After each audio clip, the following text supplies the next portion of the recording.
एक बड़ी खबर की आपको बता दें, राहुल गांधी को लेकर सुप्रीम कोर्ट में सुनवाई चल रही थी और यह सुनवाई पूरी हो गई है। आपको बता दें कि मानहानि केस में सुप्रीम कोर्ट में सुनवाई हुई। अगली सुनवाई 4 अगस्त को होगी। राहुल गांधी की सजा पर रोक लगाने की मांग की गई है। याचिकाकर्ता को सुप्रीम कोर्ट ने नोटिस दिया है। पूर्णेश मोदी को नोटिस जारी किया गया है।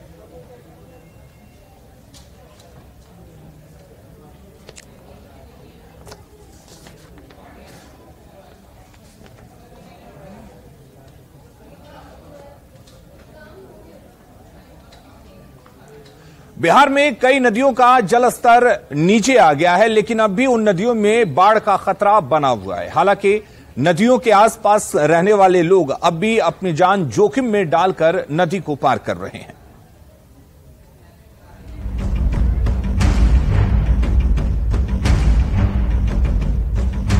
जुगाड़ नाव के सहारे तेज धार में जान को दांव पर लगाकर इस पार से उस पार करते लोगों की ये तस्वीर पूर्णिया के विशनपुर गांव की है, जहां 2 अलग अलग वार्डों के बीच नदी की धारा बहती है। नदी के दोनों पार करीब 1500 की आबादी बसती है। बावजूद पुल की बात तो दूर, एक नाव यहाँ के लोगों को मैसर नहीं है। गाँव के मुखिया प्रतिनिधि, विधायक, सांसद से लेकर SDM तक गुहार लगा चुके हैं, लेकिन आज तक कोई सुनवाई नहीं हुई। यहाँ जुगाड़ नाव से कई बार दुर्घटनाएं हो चुकी हैं। बार बार हमारे सांसद और विधायक आश्वासन देके जाते हैं, लेकिन इस पर कोई अमल नहीं हो पाता है। इसी तरह नाव नहीं रहने से इसी तरह लोग चलते हैं। मैंने प्रयत्नशील है जो नाव जल्दी आवे, जो मेरे पास कागज भी है। अभी मैडम से भी बात हुई, SDO से, वो कह रहे हैं हम लोगों के पास नाव नहीं है, भाड़ा पर आप नाव कीजिए। हम कहाँ से भाड़ा पर नाव करेंगे। विशनपुर गांव में हर साल परमान नदी के कहर के कारण बाढ़ आती है। 2 दिन पहले तक यहां बाढ़ का पानी भरा हुआ था। हालांकि अभी पानी तो कुछ कम हुआ है, लेकिन मुसीबत जस की तस है। इस साल से हम लोग जो है पुल कर रहे हैं, लेकिन कोई MP MLA हम लोग सब एक रुपया का भी तरफ नहीं देख रहा है। पता है सब भर के भुस्सा हो गया क्या इस पर जो इलाका आदमी का। आप लोग थोड़ा व्यवस्था करके हम लोग पुल का व्यवस्था कर दीजिए, जो कि हम लोग आने जाने का राहत हो जाएगा। हालात पर खुद अमनौर विधायक अख्तरुल इमान रोना रो रहे हैं और ठीकरा सरकार पर फोड़ रहे हैं और कह रहे हैं सरकार सीमांचल के साथ सौतेला व्यवहार कर रही है। आज का है क्या, कल का है क्या, 2 साल का है, ये बरसों का है। हमने इन मुद्दों को सरकार के आंख के सामने में और सदन में पटल पर हमने सारा एक मामला, चाहे विस्थापन का मसला हो, कटाव का मसला हो, सड़कों का मसला हो, स्कूल का मसला हो, बिजली का मसला हो, ये सरकार जानबूझकर इस इलाके का सौतेलापन का सलूक कर रही है। सीमांचल में लाखों की आबादी हर वर्ष बाढ़ और कटाव का दंश झेलती है। लोगों को जनप्रतिनिधियों से उम्मीद रहती है, लेकिन जब जनप्रतिनिधि ही खुद का रोना रोने लगे तो ऐसे में लोग करें तो क्या करें। न्यूज़ 18 के लिए पूर्णिया से कुमार प्रवीण की रिपोर्ट। बिहार में ट्रैफिक नियमों को लेकर सख्ती और ऑनलाइन चालान को लेकर अब लोगों का विरोध शुरू हो गया है। लोगों ने इसे अपने अपने तरीके से इसका विरोध करना शुरू कर दिया है। पटना में भी इसी तरह का एक अनोखा विरोध देखने को मिला। पटना के बांसघाट में बीजेपी नेता कृष्ण सिंह कल्लू के नेतृत्व में बाइक का अंतिम संस्कार कर अनोखा विरोध प्रदर्शन किया गया और सरकार के खिलाफ जमकर नारेबाजी की गई। सभी ने विरोध की वजह बताते हुए कहा कि एक ही रूट में एक ही आदमी से 5 से 6 जगह पर ऑनलाइन तरीके से जुर्माना वसूला जा रहा है, जो कहीं से उचित नहीं है। मौके का जायजा लिया है संवाददाता रजनीश कुमार ने। पटना में ऑनलाइन चालान से हो रही परेशानी के विरोध में भाजपा नेता की तरफ से अंतिम संस्कार किया जा रहा है। किसका अंतिम संस्कार किया जा रहा है हम सीधी बातचीत करेंगे, लेकिन फिलहाल देख सकते हैं सिंबॉलिक तौर पर यहाँ पर एक बाइक भी लगी हुई है और कफन उड़ाकर यहाँ पर अंतिम संस्कार कराया जा रहा है। साथ में परिवहन मंत्री शीला मंडल भी हैं, बिहार के मुख्यमंत्री नीतीश कुमार की भी तस्वीर है और कई सारे लोग हैं यहाँ पर मौजूद। कल्लू से हम बात करेंगे। ये बताइए कि अभी क्या चीज का अंतिम संस्कार हो रहा है? बिहार में यातायात नियम का हम सम्मान करते हैं और हमारी पार्टी भारतीय जनता पार्टी भी सम्मान करती है, परंतु जिस तरीके से प्रतिदिन एक दिन में कई बार लोगों का चालान काटा जा रहा है, लोग परेशान हो गए हैं।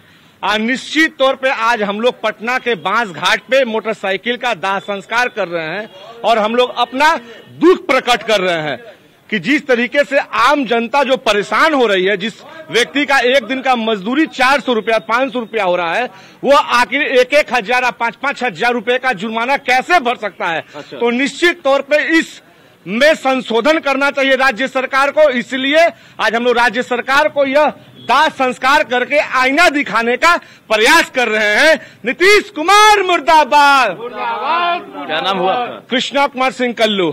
बिल्कुल। तो ऑनलाइन चालान सिस्टम शुरू होने के बाद यानी एक एक दिन में एक एक रूट में 5-5 जगह पर चालान कटा जा रहा है और इसी का विरोध हो रहा है। तो देख सकते हैं इस वक्त एक बाइक है यहाँ पर लगी हुई और बाइक पर भी जो है माला पहना दिया गया है। यहाँ लिखा भी हुआ है कि जो बिहार यातायात नियम है, ये आम जनता जो है इससे परेशानी हो रही है नियमों से, और मोटरसाइकिल वाहन जो है उसका दाह संस्कार कराया जा रहा है। तो यहाँ पर बांस घाट की ये तस्वीर है और बांस घाट में कई सारे युवा हैं जो फिलहाल अभी नीतीश कुमार के साथ साथ शीला मंडल की तस्वीर लेकर बाइक का अंतिम संस्कार करते नजर आ रहे हैं। कैमरामैन दीपक के साथ रजनीश कुमार, न्यूज़ 18 पटना। जमुई में शिक्षा विभाग सरकारी स्कूलों में बच्चों की उपस्थिति बढ़ाने के लिए कई तरह की कोशिशें कर रहा है और इसके लिए एक चहक कार्यक्रम भी चलाया जा रहा है, जिसके तहत पहली और दूसरी कक्षा के बच्चों को गीत और संगीत के माध्यम से स्कूलों में आने के लिए प्रेरित किया जा रहा है। चहक कार्यक्रम का असर जिले के सरकारी स्कूलों में दिखने भी लगा है, जिस कारण स्कूलों में बच्चों की उपस्थिति तो बढ़ी ही है, शिक्षक भी मन लगाकर बच्चों को पढ़ाने में जुटे हैं। स्कूल में चहक कार्यक्रम का जायजा लिया संवाददाता केसी कुंदन ने। सरकारी स्कूल में पढ़ने वाले पहली और दूसरी बच्चों के लिए चहक कार्यक्रम का असर स्कूलों में दिखने लगा है। जमुई शहर के पीडी मिडिल स्कूल है और देख सकते हैं कि चहक कार्यक्रम के तहत बच्चों को गतिविधि के माध्यम से शिक्षा दी जा रही है, पढ़ाई की जा रही है। जो किताबी ज्ञान है उसे दिया जा रहा है। जो ट्रेनिंग प्राप्त जो टीचर है वो गीत संगीत के माध्यम से बच्चों को पढ़ा रही हैं और तस्वीर सामने है। और साथ ही एक खास बात है कि TLM के माध्यम से कह सकते हैं जो टूल्स हैं उसके द्वारा बच्चों को भी पढ़ाया जा रहा है, अक्षर ज्ञान दिया जा रहा है। जो पहली और दूसरी कक्षा के बच्चे हैं, चाहे देख सकते हैं कि खिलौने के जैसा चीज़ें हैं यहाँ पर और उसे बच्चे खेल भी रहे हैं, अक्षर ज्ञान भी कर रहे हैं, पढ़ाई भी कर रहे हैं। और तस्वीर हम दिखाना चाहेंगे कि देख सकते हैं कविता के माध्यम से, गीत के माध्यम से, खेल खेल में बच्चे शिक्षा से जुड़ रहे हैं। और इसका असर ये हुआ कि जो बच्चे पहले और दूसरी कक्षा के बच्चे जो स्कूल नहीं आते थे, अभी स्कूल आते हैं और पढ़ाई होती है।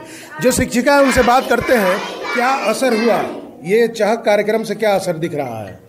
बच्चों की सबसे पहले तो उपस्थिति बढ़ी है और बच्चों में जो ये जिज्ञासा और जो रोचक तरीके से खेल खेल के माध्यम से करा रहे हैं, तो बच्चों को बहुत आनंदित भी हो रहे हैं और उनको याद भी आ रहा है हर चीज। जो भी सवाल करते हैं तो वो सवाल जो है अच्छे से बताते बिना क्या पढ़ाती है, क्या क्या करते पढ़ाती है आप? जैसे संख्या गतिविधि के माध्यम से संख्या सिखाना और अक्षर ये हो ज्ञान का ज्ञान हो गया, यही सब करवाते हैं। नतीजा है कि चहक कार्यक्रम के माध्यम से गतिविधि के द्वारा बच्चे शिक्षित हो रहे हैं और शिक्षा से जुड़ रहे हैं, जिसका असर दिखने लगा है। केसी कुंदन, न्यूज़ 18 जमुई।